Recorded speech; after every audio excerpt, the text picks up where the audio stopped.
નમસ્કાર મિત્રો, આપ સૌની સાથે હું છું રીના તરસાણીયા અને આજે હું તમને સુંદર મજાની વાર્તા કહું છું જેનાથી તમને એક બોધ મળશે। વેદાંતમાં એક વાર્તા છે, કો દશકઃ, એટલે કે એક વખત 10 વ્યક્તિઓ નદી કિનારે સ્નાન કરવા માટે જાય છે અને સ્નાન કરીને બહાર આવે છે ત્યારે જોવે છે તો કે પોતાનામાંથી એક વ્યક્તિ ગાયબ છે। વારાફરતી એક વ્યક્તિ ગણે છે, બીજું વ્યક્તિ ગણે છે, એમ કરીને 10 વ્યક્તિઓ એકબીજાને ગણે છે, પરંતુ સંખ્યા 9 જ થાય છે। એટલે બધા જ ભાઈઓ જે નાવા ગયેલા છે બધા જ નદી કિનારે બેસીને માથા ઉપર હાથ રાખીને રડવા લાગે છે કે આપણામાંથી કોઈ એક વ્યક્તિનું મૃત્યુ થયું છે, બહુ દુઃખદ સમાચાર છે।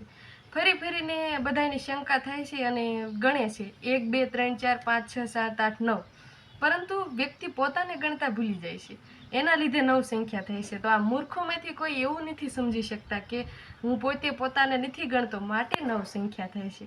એટલે બધા શોક મનાવતા હોય છે અને નદી કિનારે રોતા હોય છે। ત્યારે એક ઘોડેસવાર પસાર થાય છે, જોવે છે કે અહીંયા તો 9-10 જણા બેઠા છે અને રોવે છે, રડે છે। એટલે એ ઘોડેસવાર તરત જ સ્થગિત થાય છે, ઘોડા નીચેથી ઉતરે છે અને એ લોકો પાસે જાય છે અને પૂછે છે કે તમે બધા કેમ રડો છો? એટલે તરત જ એ જે 10 લોકો રોતા એમાંથી એક વ્યક્તિ ઊભો થઈને કહે છે કે અમારામાંથી એકનું મૃત્યુ થયું છે, નદીમાં ડૂબી ગયો છે, એટલે અમે શોક કરીએ છીએ। તો ઘોડેસવાર નજર ફેરવે છે તો એને તો 10 જણા નજરમાં આવે છે, એટલે તરત જ એમાંથી એકને કહે છે કે એક વ્યક્તિ ઊભા થાવ।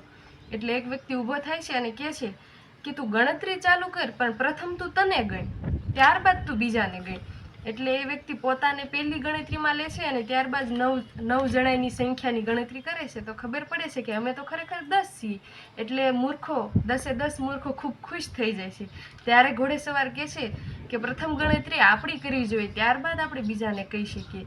એટલે કહેવાનું તાત્પર્ય કે જો આપણે કોઈ પણ કામમાં પ્રથમ આપણને જોડીશું તો એ કામ ખૂબ યોગ્ય થશે, અને આપણે બીજાની વાત કરતાં પહેલાં જો પ્રથમ આપણે એ જગ્યાએ રહીને વાત કરીશું તો આપણને એ વાતનું તાત્પર્ય ખબર પડશે।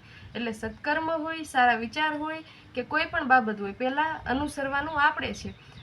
તમે મિત્રો એક વાત તો સાંભળી જ હશે કે એક ઋષિ છે, એના આશ્રમમાં એક માતા અને એક બાળક જાય છે અને માતા કહે છે કે મારો દીકરો ના ઉપાય આપો। એટલે ઋષિ એમ કહે છે કે ગોળ ખાય છે, વાંધો નહીં, તો તમે 10 દિવસ પછી આવજો। 10 દિવસ પછી આવે છે ત્યારે ઋષિ એમ કહે છે કે તું ગોળ નહીં ખાતો। તો માતા પૂછે છે કે તમે કેમ અમને 10 દિવસ પછી બોલાયા? ત્યારે ઋષિ ખૂબ સુંદર જવાબ આપે છે કે 10 દિવસ પહેલાં હું પોતે પણ ગોળ ખાતો હતો, એટલે 10 દિવસમાં મેં ગોળ મૂક્યો અને ત્યારબાદ હું તમારા દીકરાને સલાહ આપી શકું કે તું ગોળ ન ખાતો। એટલે વિચારો, વ્યક્તિએ પોતાના જીવનમાં પણ આવી રીતે સત્કર્મ અનુસરવાના હોય છે અને પોતે બુદ્ધિપૂર્વક ભગવાનનું કાર્ય કરવાનું હોય છે। માટે હંમેશા યાદ રહે કે આપણે પ્રથમ આપણી જાતને એ જગ્યાએ રાખીને કોઈ પણ વ્યક્તિની વાત કરવી જોઈએ અથવા કોઈ પણ વ્યક્તિની પરિસ્થિતિને જાણવાના પ્રયત્ન કરવા।